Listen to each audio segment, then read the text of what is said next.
Alright my friends, it would appear that the Great Maw has smiled on us and we're getting an early look at the Ogre Kingdoms here in Total War Warhammer 2 via the Ogre Mercenaries coming into FLC with the Silence and the Fury DLC.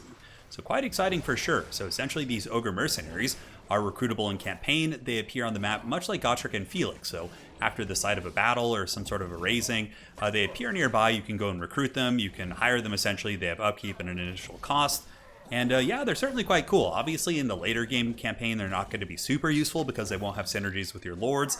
But in the early game, for example, if you're playing like Skaven or Beastmen or factions like this, where your army's mostly Skaven slaves and clan rats, getting a turn 11 or 12 Mournfang cavalry or some of these monstrous infantry, which we'll be taking a look at here in a moment, could be a big game changer for sure. So the first of the Ogre Mercenaries you have access to are going to be the Mournfang cavalry. And these guys are basically just like big, hard-hitting, armor-piercing cavalry, very similar to like the Blood Crushers we saw in Total War Warhammer 3. High armor, pretty darn poor leadership though. I actually expected the Ogres to maybe a little bit better, but I mean, I guess the Ogres aren't really known for being the bravest and smartest of folk. But nonetheless, they do have 75 speed, so not slow actually. These Mournfang cavalry, you would think they'd be big, big Chungus boys, but they're actually faster than Empire heavy cavalry. Knights of the Blazing Sun have speed, I believe, 74. Empire Knights have 66. So the Mournfang cavalry are going to be able to catch other heavy cavalry, and they pack a huge punch when they do catch you. 120 weapon strength, majority armor piercing, 66 charge bonus. These big boys are certainly ready to party, and a pretty low model count at 9 models here, I believe. Yes, looks like it's 9 models. So obviously we don't know what kind of healing the Ogre Kingdoms roster will have. I don't know if they had any in tabletop.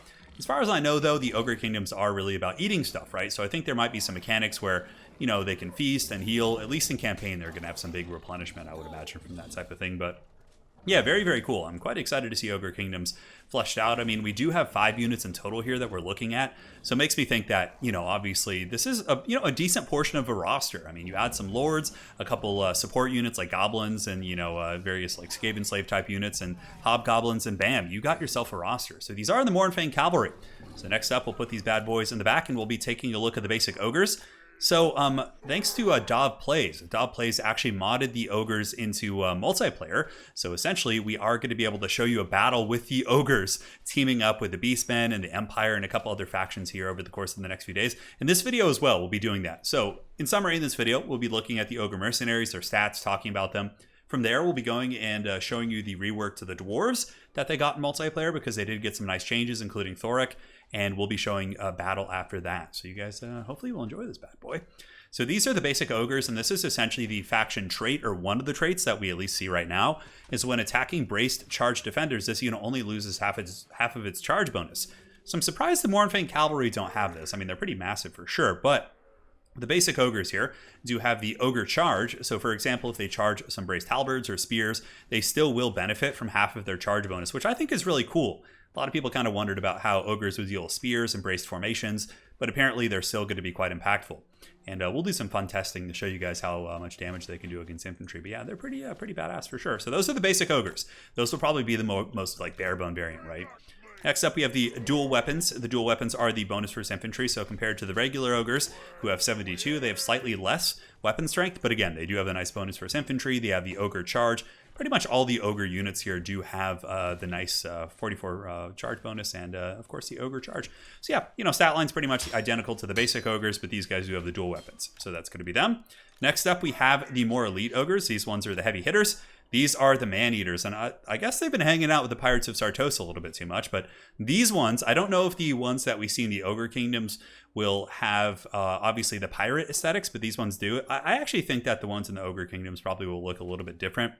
More like spiked helmets, a little bit more scary looking. These ones are the mercenaries, so I think they obviously have a little bit of their own aesthetic going on, which is kind of pirates and marauding vagabonds. But they also have the ogre charge.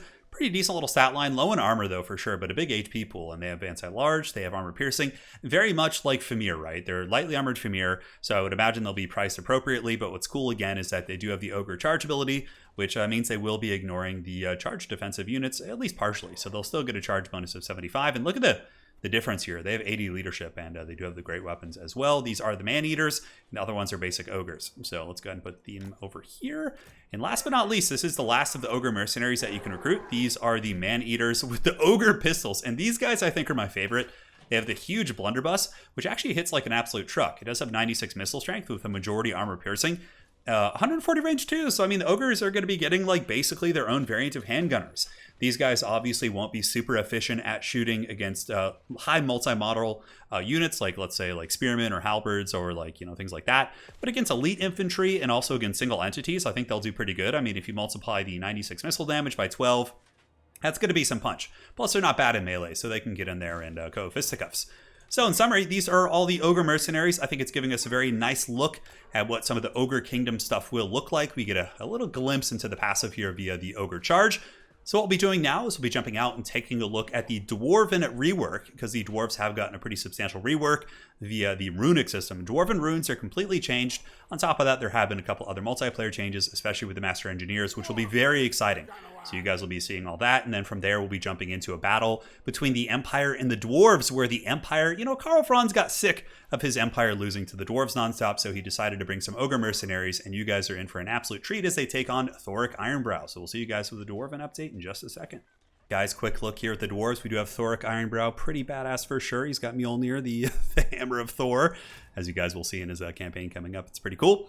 But he does have his own Anvil of Doom. You can see his stat line. He's kind of like a mini Thorgrim. He does have good armor piercing, and he's actually very respectable in combat. I had him get into combat with Sigvald and other combat characters, and he's able to hold his own much more than a basic runesmith.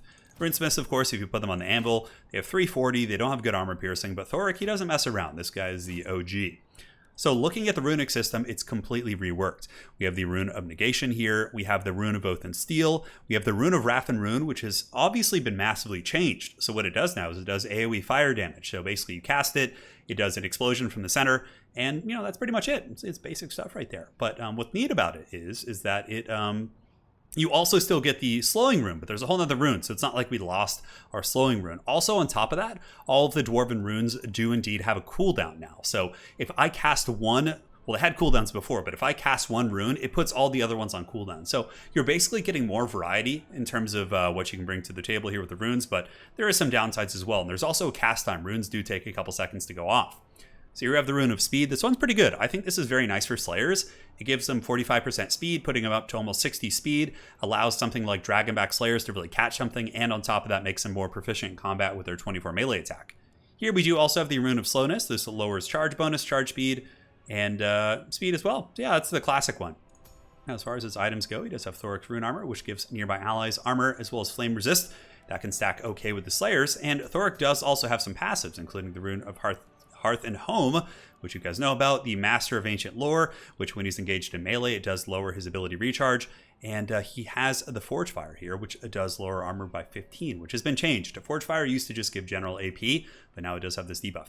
Now, he has another one, I believe, that appears in the battle, like a big melee attack buff on the map. He's got the Locus of Power on his anvil, which makes it so that when enemy casters cast anything near him within 100 meters, they take a small amount of miscast damage. That's pretty good. Like if you have a nearby caster who's very low, they're guaranteed to do damage to themselves if they cast nearby. So the other big change to the Dwarves is going to be the Master Engineer, and this is something that I wanted for a long time.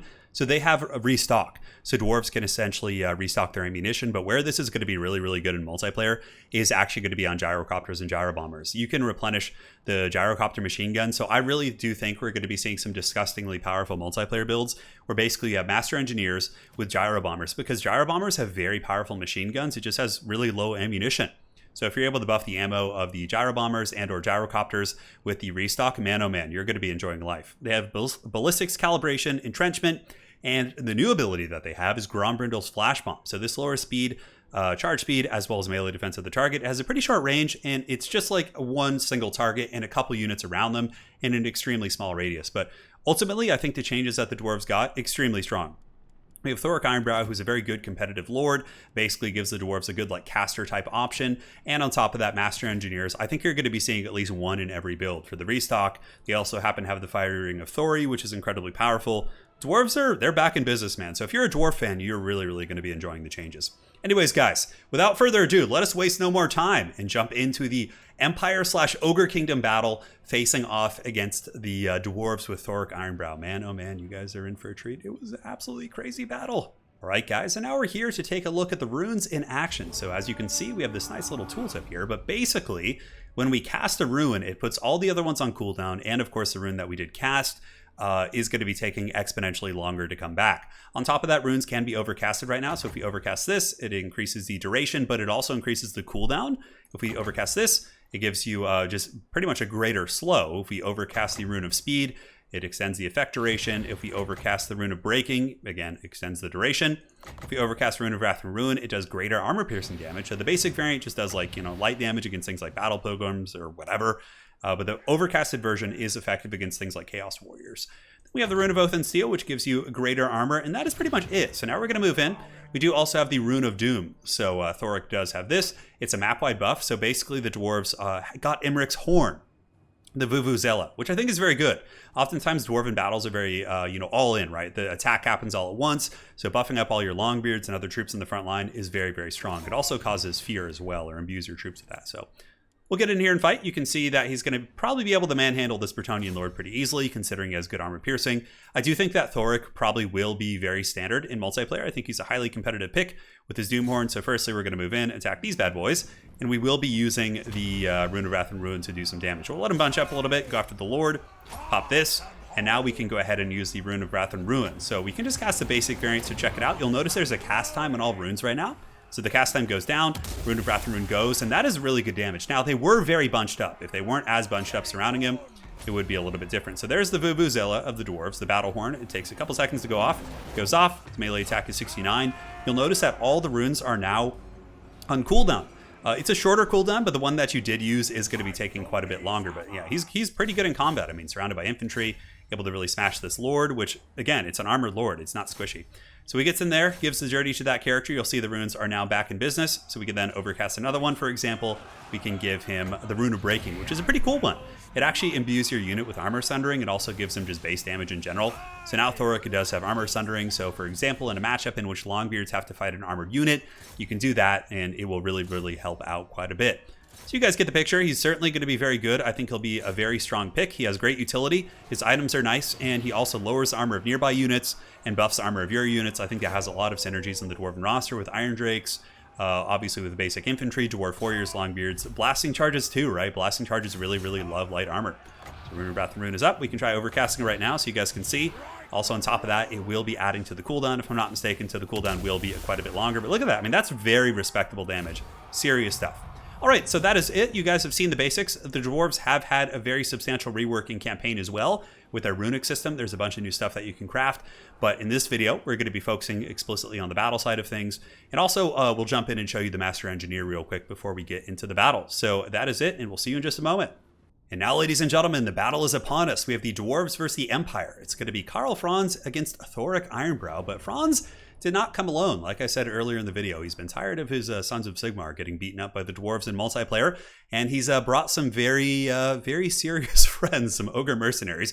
Very questionable alliance. However, if you've ever played Blood Bowl 2, the Empire team does indeed have an Ogre Mercenary, and I believe there are instances in lore in which the Empire does hire Ogres for various things. Empire nobles will hire Ogres as bodyguards, all sorts of good stuff like that. So it's not, out of the realm of possibility, but normally the Empire does struggle in this matchup, right? But now suddenly, you have a ton of Ogre troops that have, great armor piercing and are very cheap. The basic Ogres only cost 500 gold. So, I mean, they're not that different than Croxagors in functionality, but as far as we could tell, they only costed 500 gold. So, man, oh man, they are serious. Now, as far as my army goes, we do indeed have the Blasting Charges. We have some Dwarf Warriors in the front, Triple Thunder with Thorek Ironbrow. I didn't bring all the runes, and I also brought him on foot. I wanted to you just got to work those biceps. He doesn't need to be sitting up in that toilet seat all lazy, and man, he is a really, really cool looking character.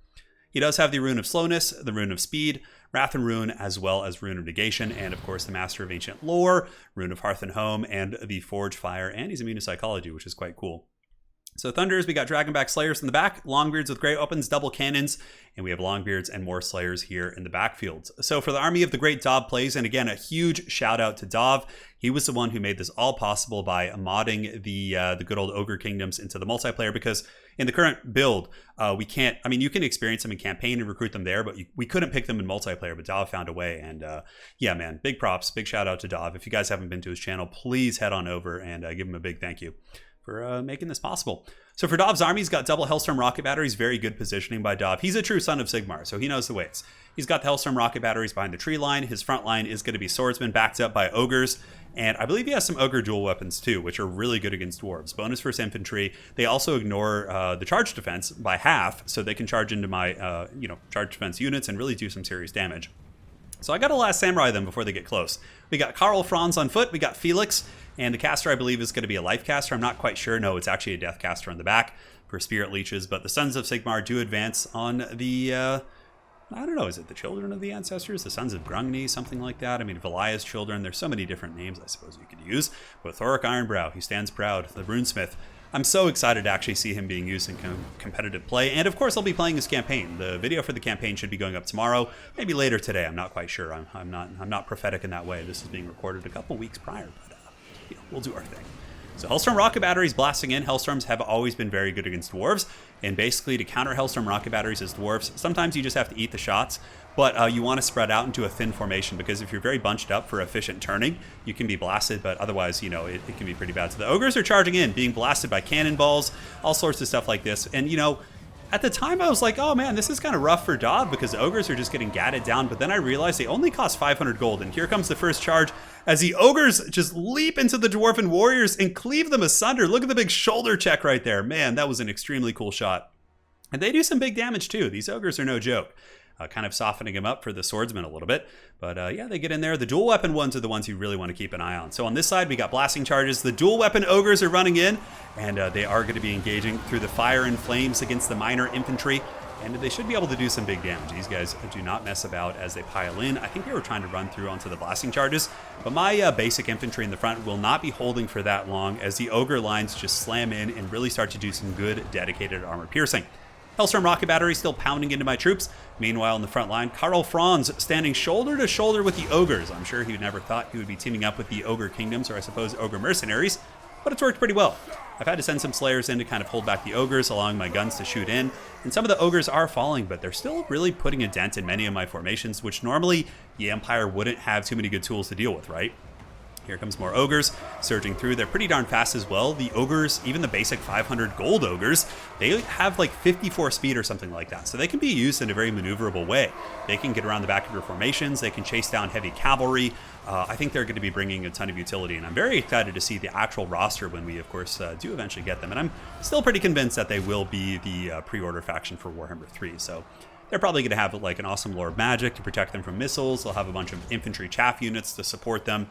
But so far, this flank has been kind of broken up. The ogres do have good mass, so they ultimately just push through my stuff and get into my, soft parts of the army. And the Great Maw is feasting upon my thunder units as they take many of these dwarfs to Pound Town with their bonus versus infantry and their amazing armor piercing. In this particular battle, there aren't any Mournfang cavalry, but there will be some battles with Mournfang cavalry coming over the course of the next couple days. So yeah, they're pretty cool too. And I don't know, they might have been okay against the dwarfs. Hard to say. Nonetheless, very close battle, guys. In the backfield, we got some ogres who push through and are basically entrenched in combat with my slayers, but they have such good mass. Like, I found that I kept thinking I had them pinned down with slayers, but then Dav would basically grab them and just force path them through my stuff, and I just couldn't keep up with them. They're just so much faster than my slayers. So right here, a Spirit Leech going down on my cannon from Dav. Hellstorm rocket battery still raining some hot fire in while his crossbowmen continue to shoot my slayers. And it's looking like a very messy battle. As a matter of fact, I'm a little bit behind on the balance of power here, but the Dragonback Slayers are certainly up to the task of dragging down these ogres and fulfilling their oath against these foul beasts. And they do a pretty good job charging across the battlefield, going after these ogre units now. And we'll see if the minor units with their armor piercing can help support. Granted, I think the ogre dual weapons don't have good armor. However, the man-eaters, which I don't think Dav brought any in this battle, he just went super wide with the basic ogres and the dual weapon ogres. The big ogres, though, the man-eaters, do have better armor values. I think they have like 70 or something like that. I'm so excited to see like lead belchers and all those different units. God, that's going to be exciting. So in the backfield here, ogres are potentially going to be getting Last Samurai as cannons. Fire, reload, fire! The Thunder is shooting in with the cannonballs, just dragging down the ogres. That is such a cool looking shot, but the Empire does indeed endure. Ammunition still just going crazy here with the Hellstorm rocket batteries. The Amethyst Wizards getting busy in combat. Karl Franz chasing down Thorek Ironbrow. Thorek doesn't want this fight. There's Felix here and Franz, both of whom, of course, are armor-piercing duelist characters. Karl Franz would be able to win that, so the minor infantry do push in to intercept Felix, while the guns form ranks to start shooting at Karl Franz. As far as the ogres, they've certainly done their job. They've laid quite a beating to my forces. Many of them are broken now because the entire battle I was focusing down the ogres with pretty much everything I had. My cannons were shooting them, my thunders were shooting them, God damn, those Hellstorm rocket batteries probably easily accruing over 1,000 value. I think in the backfield there might be some Ogres coming back. So I turned the cannons around at the last second, and the Ogres are charging in, but let's see if the cannons can bring them down. A couple of the Ogres do get brought down by the cannons, and they are going to be running for the hills right now, especially as the Dwarven Thunder teams do unleash some hellish salvos into those beastie boys, the big Chungus monsters. Now back across the battlefield, still behind the balance of power, crossbowmen, Franz, and Felix. A lot of stopping power here. A really nice combo by Dawi. Felix has been able to continuously heal Karl Franz, of course, with his passive healing ability that he gives to nearby heroes. Thorek Ironbrow moving up. The Amethyst Wizard was taken out by the Slayers, and those Hellstorm rocket batteries still pounding into my very beleaguered Dwarven forces as the cannons continue to shoot at the Ogres. I don't want any more of those rampaging Ogres in my lines with their 54 speed. They have certainly not been messing around. So I reform ranks with the last of my Thunder teams, and Thorek is going to be crashing the runes once more and using the Rune of Slowness on Franz, putting him down to 19 speed. So Franz is going to be moving very slowly while he does take a heavy amount of firepower from the Dwarven Thunderers. And some of the Longbeards are nearby, but oh, Franz takes a cannonball right to the face. Brutal stuff, and I would imagine he's going to be pretty low at this point as another cannonball sings past him. And now Thorek Ironbrow looking nearby. I'm not sure where he is. Yeah, he's coming in to fight now. So Thorek's going to be moving in. Again, 400 weapon strength, good armor piercing. Still would lose very decisively to either of these characters probably. He could probably beat Felix in a duel, but definitely not Franz. So the Slayers with the rear charge here. Thorek pulling back, allowing the guns to keep shooting in. Franz on the pursuit. But the Dwarven hunters are doing their best to kind of keep these Empire characters at bay. And another cannonball into the face of Franz. And for the first time in the game, the Dwarves do pull ahead in the Bounce of Power as Thorek moves in with his hammer. I'm sure it has a pretty badass name. And the Emperor is just getting blasted around by those cannons. Brutal stuff. Thorek, 32 speed. You know, he's not the swiftest of Dwarves. Franz is at 307 right now. Thorek should be able to finish him off potentially with a nice blow here. But the Empire certainly at this point has run out of steam. But man, oh man, that was a very, very brutal battle. So the cannon does take out the Franz. And here you can see Felix is surrounded by Slayers. Just look at there's just the mass of the Ogres just pushing through. And I'm really excited to see a full Ogre roster facing. I know I've said that like 20 times in this video, but it's the truth. To see a full Ogre roster just doing battle, that's going to be so goddamn cool. Hopefully sooner than later. But that's pretty much it for now. Right now, just chasing down Felix. That is going to be all she wrote, and hopefully you guys enjoyed that battle. That was a really, really fun one, especially seeing the Ogres running into the cannonballs and the gunfire and just pushing through the Dwarven ranks. And there was a rune of Wrath and Rune right there on top of those units. You can see the damage it did there. But all right, so let's go into the breakdown screen. Obviously, they might not have gotten the best value, but you have to remember these Ogres only cost 500. So that one paid for itself. This one is the first one I focused on with cannons and guns. This one got 104, 240, 756, or 760, 366. So not bad, not great, honestly. But you have to remember, it occupied my attention. If Dav had brought like a traditional Empire army, I would have been able to easily dismantle it, probably with an army like this. But the Ogres, with their HP and their mass, were very disruptive on top of, you know, not necessarily doing the most damage, but they were really, like I said, disruptive. Just pushing into my ranks, causing a lot of problems, and I'm so excited. So excited for that. Thorek was a beast, only 200 value, but his rune utility was very good. You guys saw that in action with the runes of slowing and the rune of Wrath and Rune to nuke some of the Empire lines. And yeah, aside from that, not too much to comment on the build. It's mostly just like old stuff, right? Well, there's the Ogres. We got some fun replays coming up. We have a really good one with the Ogres versus the Tomb Kings. We have the Ogres versus the Beastmen. Just, dude, it's just hog wild. You know what? Damn it! Let's go ahead and do another battle. What are we waiting around for, man? We're here to stay. All right, we're gonna see you in the next battle in just a moment. You know, I was thinking to myself, I was like, how could I end this video without showing you the Mournfang Cavalry as well as the Man-Eaters with the pistols? And here we are. So this is another game between myself and Dav, where I have Malagor, and guys, Malagor can fly. He's no longer a peacock. He flies around and he cackles in the sky. He has a mixed lore of magic. He has great spells, great utility. I do think Malagor is going to be an absolute beast. So looking at the army, it's obviously older stuff. We have the Ogres with dual weapons, which should be very good against armored Chaos Infantry, right? On top of that, we have the Man-Eater Ogres with the pistols, and these guys, I thought they had more armor. I guess it's only 40, but yeah, they pack a punch with their armor-piercing shots from a distance. In the backfield, we do have the Man-Eaters with the great weapons. These guys should be very good against Shaggoths and various Chaos monsters and Spawn. And of course, we have the Mournfang Cavalry getting ready to party against the forces of the Dark Gods. I'm not really sure. I know there are Chaos Ogres. And how could we forget Malagor the Dark Omen? He's here. He's good to go. He's got a Cygor Summon. He's got Penumbral Pendulum, and he does also have Enfeebling Foe. His other spells he has, I believe, is Flock of Doom and Mantle of Gorok. So he's got some really, really solid stuff. So yeah, we don't need to go over the armies too much. It's mainly just here to show you guys the Ogres in action. So the Man-Eater's moving up. Dav brought a pretty standard army, basically just a spawn rush backed up by Marauders. He's got a Shaggoth, he's got Warp Chicken, and Marauder Horsemen, as well as a big Vanguard of Hounds and various units like that. So a very standard army. And the Ogres, you know, they're good to party. Not too many great targets. Dav did not bring Chaos Warriors, but they still should be able to punch through Marauders, no problem. And hopefully the Mornfang Cavalry will be able to be disruptive and do some serious damage. This is my favorite thing, though, hands down. The fact that Malagor can fly is just such a meme. I mean, he just, like, flies around. Look how quick he is, too. I think he has 120 speed right now. Yeah, it's just ludicrous. So first we move up the Man-Eater Ogres and with the Ogre Pistols, and they're going to be unleashing here on the Chaos Spawn. I figured that'd be a good target, so here comes the first volley, ripping into the spawn here. And some okay damage. It's obviously not the ideal target, but it's not a bad one either, so they should be able to get a couple volleys off before they get close. Malagor flying over, just making sure everything's okay. And the first Shaggoth does move in, and we do get the anti-large Ogres moving in with their hammers. And immediately they do probably close to 600 or 700 damage on impact against the Shaggoth, which was quite a good little trade here, while the Man-Eater Ogres continue to shoot at the Chaos Spawn, not killing any models yet, but the Bestigors getting into the front should be able to dismantle the Marauders, while the Ogres with the dual weapons are going to be lending even more punch into this fight. So yeah, these Marauders are going to get taken to Pound Town pretty badly by these dual weapon Ogres. Chaos Spawn rushing in, but I should have a good engagement here, and a Pendulum as well will be very, very disruptive. On this side of the battlefield, the Mornfang Ogres Cavalry did overextend into Hounds as well as Warp Chicken, but we do pile in our own Chaff units and some various spears, and the Mornfang Cavalry are going to be retreating. I only lost one model, so they should be able to kind of get back in here and fight, so let's go ahead and look in as the Mornfang Cavalry pile in, a little bit blocked up by their chunky cousins here on the ground. But for the most part, these guys should be taking damage, and Malagor, look at him just flying in the distance. I love it. It's like the Wicked Witch of the West. Oh my god, did he just get like knocked down? Did you guys see that? Anyways, he summons a Cygor before he comes, and he's going to be like a mobile Cygor delivery unit, right? So the Mornfang Cavalry, this kind of felt like a bad engagement. I also knew that Dav did have Final Transmutation. I didn't want to be losing my Mornfang Cavalry to that. So here is the shot you're all looking for. The Mornfang Cavalry will be zipping over here in a moment against these Marauders, and hopefully we'll get a good showcase of how functional they are. But nonetheless, Bestigors as well as the Ogres with dual weapons able to take apart the spawn pretty efficiently.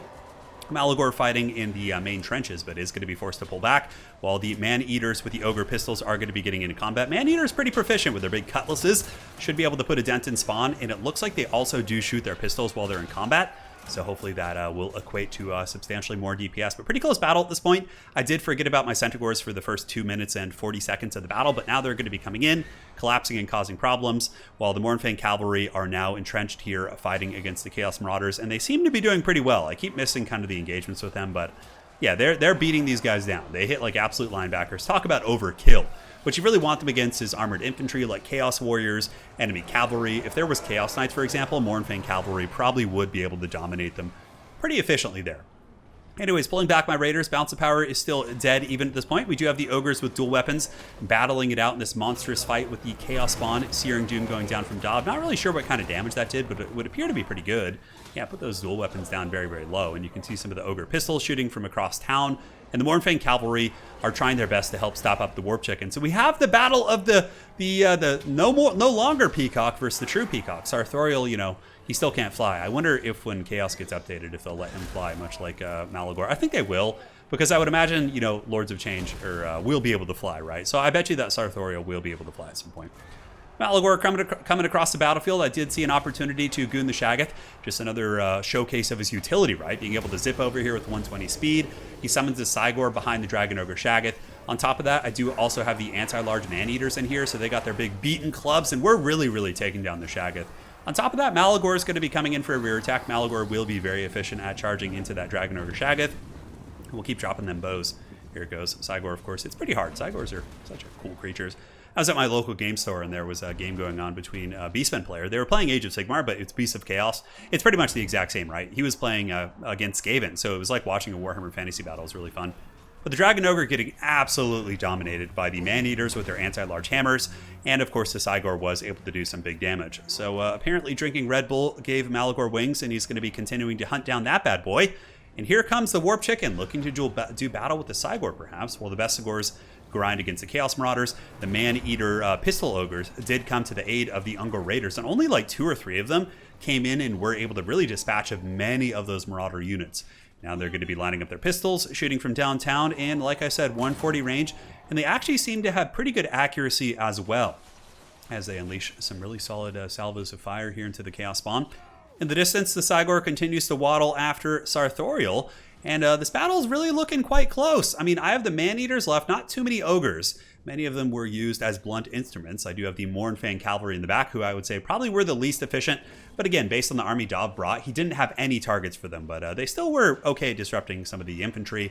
And now they're going to be charging in and hopefully able to take out at least a couple Marauders. I mean, they hit hard. Here comes the charge. Finally, we caught one as they just rush in. And you can see they just gore those units on the way in. Many of those Marauder Horsemen just get dragged down. Unfortunately, the last of my Pistol Ogres is going to be dropping just to the sheer numbers. But the Mournfang Cavalry might actually be able to break this formation. Malagor swooping in with the steel chair into the back of those Marauder Horsemen. And look at the efficiency of just 2 of those Mournfang Cavalry backed up by a couple Ungor Spearmen. And the Man-Eater with the pistol, he stands firm. Only one of them. I'm surprised. You know, you'd think they'd be kind of routing right now. He's like 118 HP. But this is the fight of fights. We have Malagor versus Sartorial once again. The Mournfang Cavalry is broken off. Ungor Raiders shooting into spawn wherever they can. I'm just trying to rally what forces are just around the map, really. I don't seem to have much left.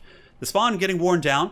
183 models. Malagor going to be pulling back up, but right now Chaos is going to be descending on my ranks, and unfortunately the Ungor Raiders are going to be paying the ultimate troll toll as a very beleaguered, tattered Chaos force moves in and gets a full surround here on these Ungor Raiders. So good night, sweet princes. I do have my Man-Eaters with the great weapons in the distance coming back. Malagor going to be reforming ranks with them. You can see Malagor able to hunt down the Shaggoth. I mean, God, he is so much better than before. Just being able to chase things off the battlefield too. Having an excellent caster with a great Lore of Magic. Cygor summons the best spells from Lore of Shadows. He also has Flock of Doom, which is really good. Yeah, he's great.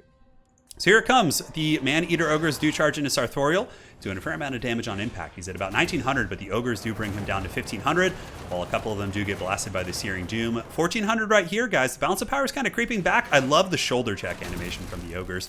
And here comes a big pendulum going down.